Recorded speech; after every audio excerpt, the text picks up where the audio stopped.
Hey everyone, this is Adam from Acid Splash Designs. Today and for the next couple days I'm going to be making for you a tutorial on how to do acid etching from start to finish. It's probably going to be a little boring, so prepare yourselves to be wowed. Okay, so I'll have the materials you need listed in the description below on my YouTube page. Also, I can provide anyone that wants that list outside of that. I'll provide it for you. It's no problem for me. Just email me at acidSplashDesigns@gmail.com and I'll give it to you. So, the first and most important thing you are going to need is this, an enclosure. Now, a lot of people will tell you that the type of enclosure does not matter. It in fact does matter quite a bit, actually. I've had the best luck from ordering cases off of sites like Foresight, who doesn't exist anymore, apparently. Mammoth, Electronics, Bitches Love My Switches, and Pedal Parts Plus. For whatever reason, there are certain types of aluminum cases out there that simply do not want to react correctly to the chemicals that you will use for etching. And sometimes it's too late when you get an order in, if you're doing it like I do, to make a change, and you just have to figure out a way to deal with that. But I might go into a little bit more detail later about that. But for now, you need, obviously, a case. The second thing you need, which I don't have on hand right here, it's in my kitchen, is an iron.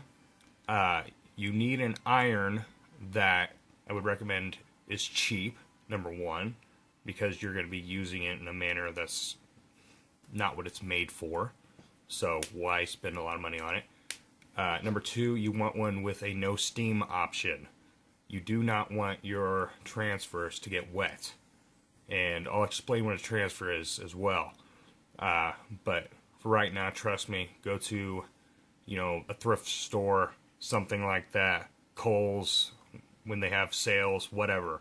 Just buy a cheapie, good size one with high heat options and an option to turn the steam off.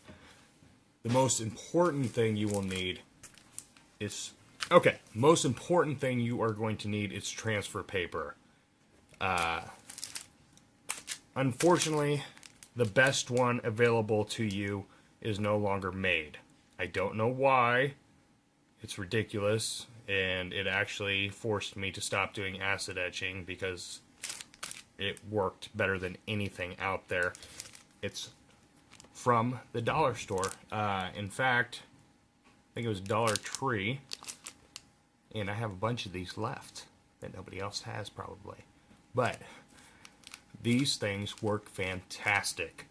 They work on a case whether you've sanded it or not. They almost take all the ink off. Fantastic. Your second option is press and peel. Now, you can use press and peel blue, or you can use the regular press and peel. I've found both to be just as effective. I know some people are real stickler about the blue. Whatever. It's expensive. I hate it. It doesn't work very well, but in a pinch, it'll do a job for you. My other recommendation on paper, which is vital, you have to have it, is just to try different photo paper. You're going to need also, on top of that, you're going to need a laser printer. You can get them relatively inexpensive, or you can go high dollar with them. I actually got a used one. It's a great Brother laser printer, works perfectly. But you need that laser printer in order to make the transfer work. So, with that being said, the type of paper you're going to want is bubble jet paper, not, or inkjet, I'm sorry, inkjet. not for a laser printer, but for an inkjet printer. The reason being is that while you are printing it, there's a chemical reaction that occurs on the paper that makes the ink rise up just a little bit onto that paper. It won't rub off if you touch it, but if you heat it, it will stick onto your enclosure. So that'll all make sense later when I'm doing it. But for now, just remember, laser printer, inkjet paper. Got a little distracted there for a second. So, what have we got so far? We've got an enclosure, transfer paper, printer. You're going to need sandpaper. Sandpaper is also somewhat crucial. It's not crucial, but if you want it to look nice, it is. So, kind of weigh what you're looking for. If you get a nice, like, enclosure, some places look like they sand them. I'm not sure if they actually do, or if it's just a look that they have, but a lot of them come like this. And here, I'll show you one that's open here. Okay, so this is the back one. So as you can see, you know, kind of roughed up, not that slick looking, right? That looks like crap. So it's up to you whether or not you want to mess with that. For sandpaper, what I recommend using is 150 grit or 220 grit starting out. And you're going to want to go over the entire enclosure a couple times. Really remove the top finish. Try to make it as even as possible. You don't want it there to be divots or bumps or anything like that with the acid etching. The transfer will not take right. So, use a vice grip if you have one. Set it on the ground. Whatever you got to do to keep it kind of level. Go over it with the 150 or 220. Then after that, I prefer to wet sand.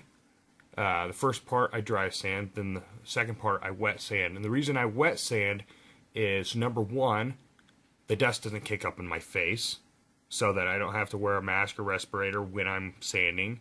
It's extremely annoying in 100-degree weather, in your garage or wherever you're doing it in the middle of summer. So, you know, it's a lot better that way. Number two, the finish looks a lot better once you have wet sanded it. So, I would go from 220 to a 600 grit sandpaper.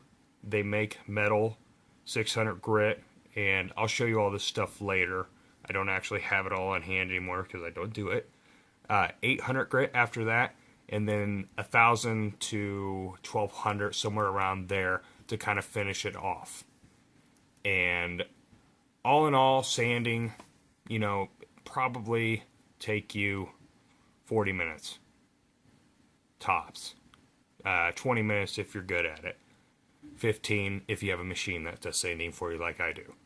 So, you also need a enamel paint pen, and that is something you can pick up at Hobby Lobby, Michael's, any hobby store. That is crucial as well because, like I said, the transfers can be a bit of a pain in the butt. So if it doesn't pick up right, you're going to have to hand put in some of that stuff, and I've had to do that many, many times. So just buy a good quality one. It'll crap out on you before you want it to, but it doesn't matter. You know, whatever gets the job done. Next item you're going to need is spray paint. Now, if you're fancy and you have a spray rig, congratulations. That's awesome. I still would use spray paint because you're doing one enclosure and you don't need to waste a bunch of paint on one enclosure. So, grab a 99-cent black spray paint, blue spray paint, purple, pink, whatever you want.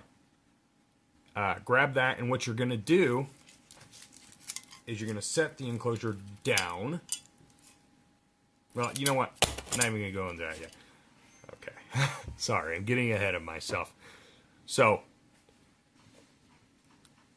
spray paint. Again, I must stress, it doesn't have to be expensive, because the next thing you're going to get is clear coat. I highly recommend a Dura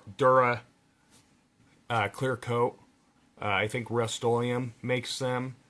I believe that's a brand that I have. But they make a dual coat, and it's almost like a plastic layer over the top of it. The reason you want to use that is not only does it make your etch look nice, it also prevents it from further etching over time. So it'll stop the process of it. Which, again, I'll go into that later. It's something I learned over time. So, as far as I know, I've got all the materials listed out. And when you're done with doing all that, you'll have something like this to look at, appreciate, love, and say, man, I can't believe I made this. That's amazing. So now that I've told you the materials you need, and I probably missed about 10 things, but you know, I'll figure them out and tell you later. And I'll make a list, like I said. I want to tell you a little bit about why I don't do acid etching anymore for my company. Again, remember, I warned you that this would be a boring video. So I started Acid Splash Designs 3 years ago. The reason I got into acid etching is I was actually looking at DIYStompboxes.com, and you know, I've been kind of thinking about building circuits, stuff like that, because I'm into effects pedals. I'm a bass player, not a very good one, you know, I don't think any of us are really, we just pretend, but I started to realize that effects cost a lot of money, and I wanted to play different ones that I couldn't afford. So building would be a different way of doing that. And so I started looking at that, and I stumbled upon these awesome enclosures these people were doing. I'm like, how the hell did you do that? How? And they told me about acid etching on DIY stomp boxes. Shortly thereafter, I stumbled across a gentleman named Danny Walters who offered this service. And I was blown away by his stuff. I couldn't believe it. Some of it actually, I just got this in the mail today in a trade. This is something Danny etched. It's freaking amazing. Some of his stuff is so good, you can't even tell that it's acid etched. You'd think it was a screen print. So, it's like, holy crap, how did this guy do this? So, I contacted him and picked his brain a little bit. He helped me a great deal and didn't have to. And that's part of the reason why I'm doing this, because I feel like knowledge is something that needs to be shared. And, you know, some people may be upset that I do this, but, you know, there's a million other tutorials out there, so it doesn't really matter. But anyways, that's what got me started. So I did an enclosure. It was a woolly mammoth clone, and it turned out terrible. It looked like crap. It took me probably, I want to see 2 hours to get the transfer to stick, and that was after spending probably 3 hours sanding the box, everything. And it just looked terrible. Terrible. But I was excited because I etched something. I was like, holy crap. I did this and it looks awesome. So then the next thing I etched was a robot devil kit that I bought from Dwarfcraft Devices. And it was the first electronics FX pedal kit that I'd ever assembled. I take that back. I'm sorry. I did a Great Destroyer before that. But anyways, doesn't matter. And I put some weird graphic on it. It's totally lame. But I was happy with it. Then I somehow got a hold of a gentleman that I had been watching bass demos from for a while. And through Facebook stalking him a little bit, realized that he is quite an artist. That gentleman's name is Jeff Berger, and he is Mr. Xkane on YouTube. I contacted Jeff and said, hey, would you want to do some graphics for me? I'm thinking about offering a service to other people with acid etching. shortly thereafter, Mark from Black Arts Toneworks contacted me about doing one-off pedals. After I posted a little bit of info here and there, he saw my work, and it wasn't even good, and he wanted to work with me. And I said, hell yes. So I started doing it, and I think I was making, $20, $30 an enclosure, something like that. I don't even remember. But anyways, I started getting more people interested. I started getting better at it. I learned things to cut down on time, which I will teach you, and you won't have to start from zero. The way I cut time saved me so much time, it was insane. But don't take that for laziness. Take it for working smart. Because you want to work smart in this kind of business. Otherwise, you're killing yourself for no reason. But now I've had the opportunity to work with, guys like Mark from Black Arts Toneworks, Ryan from Dr. Scientist. We've done several things together. Peter from VFE Pedals, Ein and Louise from Dwarfcraft and Debbie Ever. Bunch of other ones that I'm just spacing right now. But, yeah, anyways, these guys are awesome. And it was my dream to work with any of them, just one of them. Just do one pedal for them. I was amazed, But so the reason I stopped acid etching is one day I was doing a large run for Dr. Scientist, actually. And it was the Bit Quest. And it was the middle of winter. And if you know anything about etching already, you'll know that the weather is very much so a determining factor of whether or not you're going to be able to do your job. So, I was doing 15 closures, the acid got superheated, and it exploded in my face. Luckily, I didn't get hurt, didn't get scarred, and had no damage done to me. I got slightly burned on the hands, but I said, this is just stupid. I've got to find a better way. I have to find a better way if I'm going to work at this kind of volume. So, I invested in a laser machine, which gets me pretty darn close. And that's going to be the end of part 1. All informational, and I'll make sure to note that so that people don't just watch it and get bored to death.